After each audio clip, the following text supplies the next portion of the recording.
কারোর সাথে জোটে হয়ে কারোর লেজুর হতে আমরা রাজনীতি করতে আসি নাই। যদি আমরা জোট করি তাহলে আমাদের সাথে অন্য অনেককে জোট করতে হবে, আমরা কারো জোটের অংশ হব না। বাংলাদেশ অভিজ্ঞতা বলছে দলগুলো যা কমিট করে তার 30% বাস্তবায়ন করে। পুরো দেশ বলছে সংস্কার করতে, ফলে একটা জাতীয় এজেন্ডা, এই জাতীয় এজেন্ডার বাস্তবায়ন আপনাকে কোনো নির্বাচিত সরকারের পক্ষে করা সম্ভব না। এটা করবে হচ্ছে নির্বাচিত গণপরিষদ। দেখুন, আমাদের সংগ্রামটা কি এটা আগে বোঝা দরকার। সংগ্রামটা হচ্ছে আমরা ফ্যাসিবাদ থেকে গণতন্ত্রের দিকে যাচ্ছি, একটা বড় ধরনের প্যারাডাইম শিফট, বড় ধরনের একটা রূপান্তর। পৃথিবীতে বিভিন্ন জায়গায় এরকম যখন বড় ধরনের রূপান্তর থাকে বা পরিস্থিতি হয় এবং যখন পুরনো সিস্টেমটা ডেলিভার করতে পারে না, তখন এই ধরনের শিফটের কথা আসে। যেমন ফ্রান্সে আমরা জানি যে এখন 5th রিপাবলিক চলছে, দক্ষিণ কোরিয়া এরকম 6th রিপাবলিক চলছে, টিউনিশিয়া 2nd রিপাবলিক চলছে, এরকম বিভিন্ন জায়গায় আছে। তো আমাদের ক্ষেত্রে আমাদের বাংলাদেশের বিশেষ বাস্তবতা, এটার মানে হচ্ছে যে আপনি 71-এ আমরা যে দেশটা স্বাধীন করলাম একটা মহান মুক্তিযুদ্ধের মাধ্যমে, এবং সেখানে আমাদের অনেক আত্মত্যাগ আছে, অনেক শহীদ হয়েছেন অনেকে। এই স্বাধীন ভূখণ্ড অর্জনটা আমাদের ফার্স্ট রিপাবলিক। যেমনই হোক একটা ভঙ্গুর রাষ্ট্র হয়েছে পরবর্তীতে, কিন্তু এটাই আমাদের ফার্স্ট রিপাবলিক। আমরা বলছি এই ফার্স্ট রিপাবলিকটা মুক্তিযুদ্ধের আকাঙ্ক্ষা বা কমিটমেন্ট যেগুলো ছিল সেগুলোকে ডেলিভার করতে পারে নাই, সেগুলোকে মিট আপ করতে পারে নাই। তাহলে এখন আমাদের কাজ হচ্ছে, এবং পরবর্তীতে আরেকটা সুযোগ এসেছিল 90-এর সামরিক স্বৈরাচার বিরোধী আন্দোলনের সময়, এবং ওই আন্দোলনে 3 জোটের রূপরেখা ছিল। 3 জোটের রূপরেখায় অনেক ভালো ভালো কথা ছিল, যে স্থায়ী গণতান্ত্রিক ব্যবস্থা, নির্বাচিত সরকার থাকবে, মৌলিক অধিকার বিরোধী আইন হবে না, এরকম অনেকগুলো কথা ছিল, কিন্তু সেগুলো একটাও বাস্তবায়িত হয় নাই। ঠিক আছে, এবং আমরা দেখেছি যে বাংলাদেশের নির্বাচনের মধ্য দিয়ে যে সরকার আসে তারাই মানে নির্বাচন ছাড়া ক্ষমতায় থেকে যেতে চায়। 96 15 ফেব্রুয়ারি একটা প্রশ্নবিদ্ধ নির্বাচন হয়েছে, বিএনপি করেছে সেটা। এটারই একটা চূড়ান্ত রূপ আমরা এবার 2008 সালের পরে 2011 সালের পর থেকে দেখতে পেলাম। 3টা নির্বাচন হলো ডামি নির্বাচন। মানে এখানে আপনি ভোটের মধ্যে দিয়ে ক্ষমতায় আসছেন, কিন্তু তারপরে আপনি নিজেই আর ভোটটা করতে দিচ্ছেন না, জনগণের ভোটাধিকারের বিরুদ্ধে দাঁড়াচ্ছেন। এবং আসলে আপনি তার মানে প্রমাণ করে এটা যে নির্বাচন মানেই গণতন্ত্র না। তা আমরা বলছি একটা গণতান্ত্রিক ব্যবস্থা করতে হবে। আমাদের ব্যবস্থাটা গণতান্ত্রিক না, সংবিধানটা স্বৈরতান্ত্রিক, এক ব্যক্তি কেন্দ্রিক, এবং এটা একটা দলীয় সংবিধান। সংবিধানটা একটা জাতীয় ডকুমেন্ট, ন্যাশনাল ডকুমেন্ট। তাহলে আপনাকে একটা জাতীয় ডকুমেন্ট করার মতো একটা সংবিধান করতে হবে, এবং সেই সংবিধানের বহুদলীয় গণতান্ত্রিক ব্যবস্থা থাকবে, উদারনৈতিক মানে অর্থনীতি থাকবে, লুটপাট পাচার বিরোধী ব্যবস্থা থাকবে যেন লুটপাট পাচার করতে না পারে, সাংস্কৃতিক বৈচিত্র্য থাকবে, ধর্মীয় সহাবস্থান থাকবে, অসাম্প্রদায়িকতা থাকবে। এই যে মডেলটা, কিংবা আমরা আরো বলেছি দায় ও দরদের সমাজ, এই যে একটা নতুন জিনিস আপনি অর্জন করতে পারেন, এটাকেই আমরা বলছি সেকেন্ড রিপাবলিক। এবং আমরা আসলে যেটা খুব নিজেরা অভিনব কোনো কিছু বলছি তা না। আপনি দেখবেন যে গণঅভ্যুত্থানের আগে থেকেই এবং পরেও ঢাকা সহ সারা দেশের দেয়ালগুলোতে বাংলাদেশ 2 কথাটা লিখছেন তরুণরা।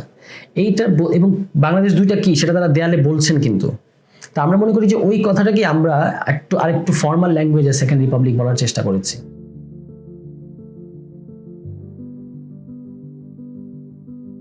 এটা খুবই দুঃখজনক মন্তব্য। হয় তিনি ব্যাপারটা বুঝতে পারেন নাই, মানে এই যে আমরা যে পদ্ধতির কথা বলছি, সেক্ষেত্রে তার উচিত ছিল আরেকটু, মানে তিনি যেহেতু একটা বড় দলে দায়িত্বশীল জায়গায় আছেন, তার আরেকটু খোঁজ খবর নেওয়া এই ব্যাপারগুলো, হুট করে মন্তব্য না করাটাই ভালো হতো। কিন্তু তিনি করেছেন তার জায়গা থেকে। তিনি যেটা বলছেন যে এটা আসলে রাষ্ট্র ক্ষমতাকে অগণতান্ত্রিকভাবে আরো লম্বা সময় টেনে নিয়ে যাওয়ার একটা পাঁয়তারা, আমরা কিন্তু উল্টোটা মনে করি। আমরা যেটা বলছি, এটা না করলে রাষ্ট্র ক্ষমতাটা অগণতান্ত্রিক থেকে যাবে। এবং এখানে আপনি দেখেছেন যে আমি একটু আগে বললাম যে নির্বাচনের মধ্যে দিয়ে আসা সরকার, সে লম্বা সময় 15 বছর বা 11 বছর অন্তত এক যুগ ক্ষমতায় থাকলো নির্বাচন ছাড়া। এটা সম্ভব হচ্ছে বাংলাদেশে এই সংবিধানের যে সমস্যাটা আছে, কিংবা এখানে যে রাষ্ট্র ক্ষমতার বা রাষ্ট্রীয় যে স্ট্রাকচারটা যেরকম এক ব্যক্তিকেন্দ্রিক এবং খুবই গণবিরোধী, হ্যাঁ, অগণতান্ত্রিক, তার ফলে আমরা বলছি যে আপনি যারা গণতান্ত্রিক ধারায় স্থায়ীভাবে ফিরতে চান, সেজন্যই আসলে একটা গণতান্ত্রিক সংস্কার দরকার, রাষ্ট্র সংস্কার দরকার, নতুন সংবিধান প্রণয়ন করা দরকার। এই দাবিটা তাদের কাছে নতুন মনে হতে পারে, কারণ তারা নির্বাচন ছাড়া আর কিছু বোঝেন না। কিন্তু আমরা বলেছি যে আপনি ইভেন দেখবেন, আপনি এটা যে কতটা ভ্যালিড, আপনি নিউ এজের সম্পাদক নুরুল কবির পর্যন্ত একটা সম্পাদকীয়তে লিখলেন ওনার এই মন্তব্যের পরেই, ওনাকে এবং পরিষ্কারভাবে বলেছেন যে রাজনৈতিক জ্ঞানের ঘাটতি জায়গা থেকে কথাটা হয়তো তিনি বলে থাকতে পারেন। এবং ওখানে তিনি বলেছেন যে বাংলাদেশের যে ব্যবস্থাটা আছে, এটাকে সর্বোচ্চ বলা যেতে পারে ইলেকটোরাল অটোক্রেসি বা নির্বাচনী স্বৈরতন্ত্র। এটা গণতন্ত্র না, গণতান্ত্রিক ব্যবস্থার অধীনে নির্বাচন করতে হবে। সেজন্যই রাষ্ট্র সংস্কার, সেজন্যই জুলাই চার্টার, সেজন্যই গণপরিষদ নির্বাচন। এগুলো করার মধ্যে দিয়ে আপনি একটা গণতান্ত্রিক রাষ্ট্র করবেন, এবং গণতান্ত্রিক রাষ্ট্র করলে তার অধীনে নির্বাচন হবে, সেটা তখন হবে গণতন্ত্র নিশ্চিত করতে পারবে।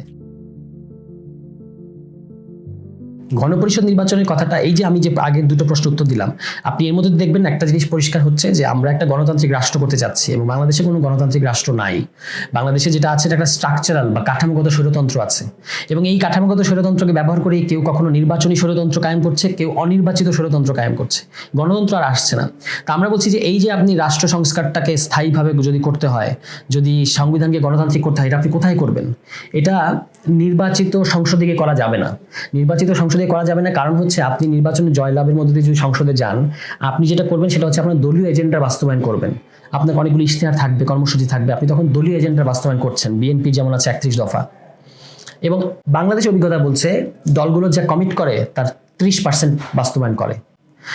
এখন রাষ্ট্র সংস্কারটা হয়েছে একটা ন্যাশনাল এজেন্ডা, এটা কোনো দলীয় এজেন্ডা না। কিন্তু সবাই মানে সরকারের বলছে সংস্কার করতে হবে, দলগুলো বলছে, আমরা বলছি, পুরো দেশ বলছে সংস্কার করতে হবে, ফলে একটা জাতীয় এজেন্ডা। এই জাতীয় এজেন্ডার বাস্তবায়ন আপনাকে কোনো নির্বাচিত সরকারের পক্ষে করা সম্ভব না। এটা করবে হচ্ছে নির্বাচিত গণপরিষদ। খেয়াল করবেন, আমি বলছি নির্বাচিত গণপরিষদ। গণপরিষদটা একটা নির্বাচন, গণপরিষদটা একটা জাতীয় নির্বাচন। আপনি যখন দেশের জন্য আইন প্রণয়ন করার ব্যাপার থাকে তখন আপনি সংসদ নির্বাচন করেন। যখন সংবিধান প্রণয়ন করার ব্যাপার থাকে তখন আপনি গণপরিষদ নির্বাচন করেন। সংসদে গণপরিষদ মানে সংবিধান প্রণয়ন করা যায় না। যারা এটা মনে করে তারা এটা বুঝতে পারেন না আর কি। যেমন ধরুন আপনি স্থানীয় সরকার নির্বাচন করে যারা নির্বাচিত হবে তারা কি বলতে পারবে যে আমরা আইন প্রণয়ন করব সংসদে গিয়ে? পারবে না বলতে। তাহলে নির্বাচিত সংসদ সদস্যরাও এই কথাটা বলতে পারবে না। দুটোর কাজ আলাদা। ফলে এখন যেহেতু সংবিধান প্রণয়ন করার ব্যাপার আছে কিংবা নিদেন পক্ষে সংস্কার করার ব্যাপার আছে, এই জন্যই গণপরিষদের কথাটা এসেছে, যেখানে গিয়ে আপনি এই যে সংবিধান সংস্কার কমিশন এতগুলো প্রস্তাব দিল, তারপর বিএনপির 62 দফা আছে, আমরা 69 দফা প্রস্তাব দিয়েছি, আরো অনেকে দিয়েছে না। এইগুলো নিয়ে ভিত্তিতে একটা জুলাই চার্টার হবে, প্রধান উপদেষ্টা বলেছেন। এই জুলাই চার্টারটাকে আপনি গণপরিষদ বিতর্ক বানান, যেটা 72 সালে গণপরিষদ বিতর্ক কিন্তু পাওয়া যায়, তাই না? এই গণপরিষদ বিতর্ক বানান, সেখানে প্রত্যেকটা এজেন্ডা ধরে আলোচনা হবে। আপনি একটা মিনিমাম ভিত্তি করে দিবেন যে 70 অনুচ্ছেদ নিয়ে আলোচনা। এজেন্ডা হলো 70 অনুচ্ছেদ। 70 অনুচ্ছেদ নিয়ে এবার গণপরিষদে আলাপ হবে। এজেন্ডা হচ্ছে প্রধানমন্ত্রী কি 2 বারে বেশি থাকতে পারবেন কি পারবেন না, এটা নিয়ে আলাপ হবে। এরকম প্রত্যেকটা আপনি জুলাই চার্টারে শুধু এজেন্ডাগুলো সেট করে দিবেন, সেটা নিয়ে আলাপ আলোচনা বিতর্কের মধ্য দিয়ে গণপরিষদ, নির্বাচিত গণপরিষদ, তারা কিন্তু মনে রাখবেন জনপ্রতিনিধি, তারা নির্বাচিত হয়ে এসেছেন, তারা ওখানে আলাপ আলোচনা করে আপনাকে একটা গণতান্ত্রিক সংবিধান প্রস্তাব করবেন। তারপর সেটা আপনি ভোটের মধ্য দিয়ে জনগণের কাছ থেকে আবার অনুমোদন নেবেন। এইটা হচ্ছে প্রক্রিয়া। এই প্রক্রিয়ার মধ্য দিয়ে, এবং আমরা যেহেতু জানি যে রাজনৈতিক দলগুলোকে এটাতে পুরোপুরি রাজি করানো কঠিন হবে, এই জন্য আমরা বলেছি কিন্তু যে যারা নির্বাচিত হয়ে গণপরিষদে যাচ্ছে তারা প্রথমে সংবিধান প্রণয়ন করবে। এটা তো আপনি অনন্তকাল ধরে করবেন না, এটা আপনি করবেন নেক্সট 120 দিন বা 150 দিন, একটা টাইম ফ্রেম থাকবে। এটা করার পরে আপনি গণভোটের মধ্যে দিয়ে সংবিধানটা পাশ করায় নিলেন, এবং আপনি তারপরে নিজেদেরকে আইনসভা বা সংসদ হিসেবে বাকি মেয়াদ হিসেবে কাজ করবে। তাহলে ব্যাপারটা খুব সিম্পল। এটা এক ধরনের সংসদই হচ্ছে যাদের কাছে আসলে সংবিধান প্রণয়ন করার ম্যান্ডেটটা আছে। লেজিসলেটিভ কাউন্সিল যাদের ম্যান্ডেট যাদের সংস্কার করার বা প্রণয়ন করার একটা ম্যান্ডেট আছে। এই হচ্ছে বিষয়। এটা না বোঝার কিছু নাই। যদি সংবিধান সংশোধনীর মধ্যে দিয়ে করা যায় তাহলে সংস্কার বা প্রণয়ন করতে সমস্যা কোথায়? আপনি যদি করবেন বলে ঠিকই করেন যে আপনি এগুলো পরিবর্তন করবেন, তাহলে গণপরিষদে গিয়ে করতে অসুবিধাটা কোথায়? এমন তো না যে গণপরিষদ নির্বাচন হলে আমরা সংখ্যাগরিষ্ঠতা পাবো আর সংসদ নির্বাচন হলে বিএনপি সংখ্যাগরিষ্ঠতা পাবে। যাকে জনগণ ভোট দেবে সেই পাবে, সেটা সংসদ নির্বাচনই হোক আর গণপরিষদই হোক। কিন্তু পদ্ধতিটা খুব ইম্পর্টেন্ট, যে মৌলিক পরিবর্তন যদি দরকার, আপনি মনে করেন যে দেশে একটা মৌলিক পরিবর্তনের মুখে দাঁড়িয়ে আছে, তখন আসলে আপনি এই বড় পরিবর্তন করা ছাড়া উপায় নাই।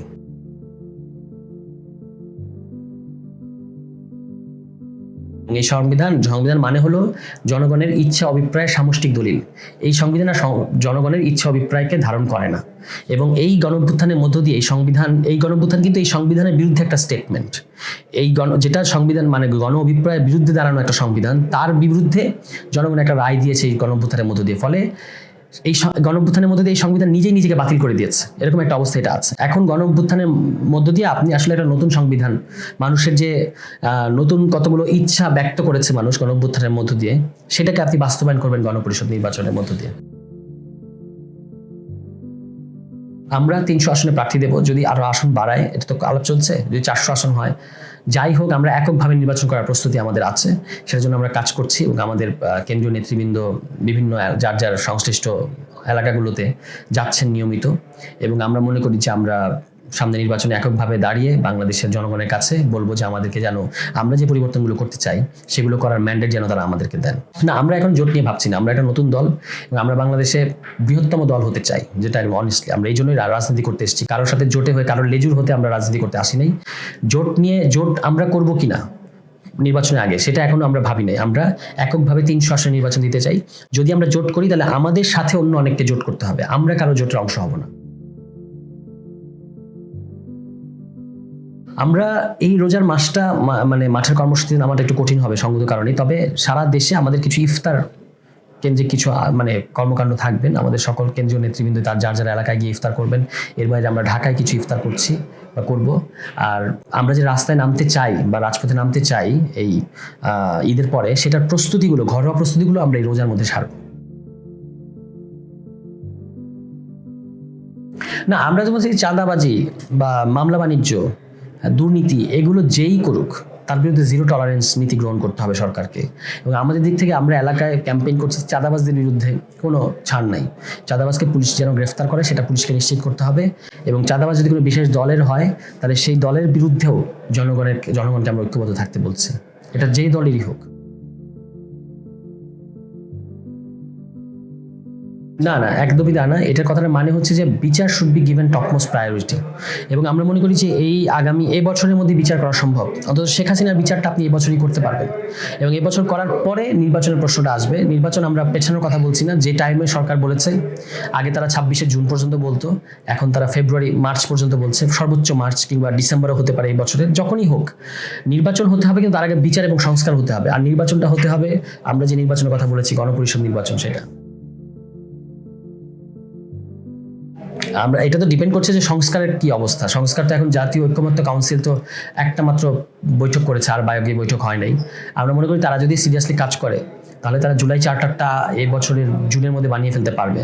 এবং তারপর আমরা মনে করি যে ডিসেম্বরের মধ্যে নির্বাচন দেওয়া না গেলেও ডিসেম্বরের মধ্যে তফসিল ঘোষণার মতো অবস্থা চলে আসবে। তফসিল ঘোষণা মানে 3 মাস পরে ইলেকশন, এর মধ্যে ইলেকশন করা সম্ভব। তার আগে সংস্কারগুলো করতে হবে।